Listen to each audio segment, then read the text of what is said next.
Hajj season na, panahon na para sa ating mga kapwa Muslim na tuparin ang kanilang banal na paglalakbay patungong Mecca. Nitong mga nakaraang araw, daan-daang Hajj pilgrims mula sa BARM ang nagsimula na ng kanilang journey, galing sa iba't ibang airport sa Mindanao. Ngayon, nasa send-off event ang Bayo by the Streets team upang tiyakin ang smooth at ligtas na Hajj journey ng mga Kabangsamoro pilgrims natin.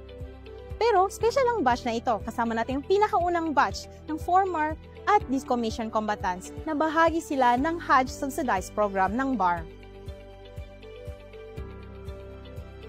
Masaya ka sa kanallahu ta'ala sa kanunoma no program umpungan tano sa kanubal man niya na upama na nakaanggal silan sa upama na matutulo sa kanong mga tao ang mga kumbatan sa kanudalm sulaki narujuan mga 35 years kina timpo at kinapaganako na masika na di katawan nakapila gumpo ni Karyuko na maslawan na sa upama na kanumang giginawa nami sa mawatan sa kami ay magiginawa nami imagos umula mi panimaya pamba makariw kain pan mako makipan sa kanupama barakat. Ako kinaroad sa decommission na kano 2022. Sukura ko kano Allah Ta'ala. Kagina nyaba haji na nyaba so ikalima ro kuno agama Islam. Dapat aming ka magagano manusia wagib minggulalan ni nambay pinaka-importante sa akin.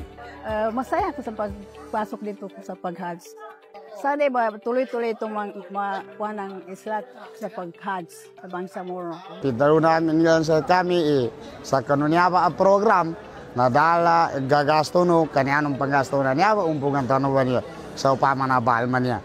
Sana sa mesa kanu kami no na kinagadam na taman sa kinoma namin siya gamanasa kanu kinaganatami taman sa koma namin na nukauli namin na inshallah ta'ala na program atau kanabal upama na gasto namin kanu niya upama na lako namin. Year 2024 hanggang ngayong year 2025, meron pong na-approve sa atin na 350 total of the 2 years. So, year 2024 for the decommissioned combatants, meron tayong 200 beneficiaries. And year 2025, meron tayong 150 former combatants. So, itong programang ito is napili para sa makatulong sa peace process for the Bangsamoro. Kasama yun siya sa binigay ng BARM na activity or inapprove na activity ng BARM para sa Bangsamoro Pilgrimage Authority. Ang pinaka-main role po ng Sheikh, alam natin itong pag-Hajj ay may mga manasik or ritual na kailangan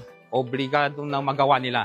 Yung tinatawag na may sunna, tapos may wagib, at saka may rukun. Kailangan time to time, ma-orient namin sila para hindi sayang yung pagpunta nila o paggasto nila sa Hajj 2025 na ito. So with regards to the safety and security of our passengers, from the moment they enter the parking area, we try to filter out the passenger, the Hajj pilgrimage passengers, and those who want to assist them. When they reach the entrance, they're already filtered out. The only ones who can get in are the passengers. Then we separate their lanes so that we can determine which ones are regular and which ones are going to Hajj. Kami po sa Ministry of Health ay naghahatid ng suporta at tulong for medicine kit para sa ating banal na mga hujjaj. Nung May 3 po, nagkaroon kami ng pre-screening assessment. Kasama po ang NCMF, nagkaroon sila ng PDOS. Meron po din kaming naka-standby na medical team. And then, ito po yung aming pinamimigay ngayon. Nagsimula po kaming namigay noong May 19. Hanggang sa kasulukuyan po, amin po itong ginagawa. Para po sa mga hujjaj natin na hinihiling po namin na maging malusog po sila, mapayapa at banal yung kanilang pag-Hajj. Sa CAB naman, the Civil Aeronautics Board of the Bangsamoro is para ma-ensure na ang safety and security ng ating mga pilgrims ay maayos. So pangninangani namin sa Allah Ta'ala sa kanunyaba kabanihagi na nahigya mabrura matalima sa mapya nando sa mga taga-pranami pagampaganayan sa mga mujahidin upama anangona minuli upama na supahala mapiyan yan damago si mayawan na namasampe nilan Upama na pahala na niya ba. Importante aduan na pagampaganay na maampon so do sa ko, do sa mga pamilya ko, so mga bangsamoro, kabangsamoro na maampon sa mga dusa nila. Sana makuha ninyo yung Hajj Mabrur, makabalik kayo dito ng maayos at makuha ninyo ang lahat ng dua ninyo. And lastly, congratulations sa 350 Bangsamoro pilgrims na approve dito sa aming program. So alhamdulillah, Bangsamoro. We wish them na Hajj Mabrur.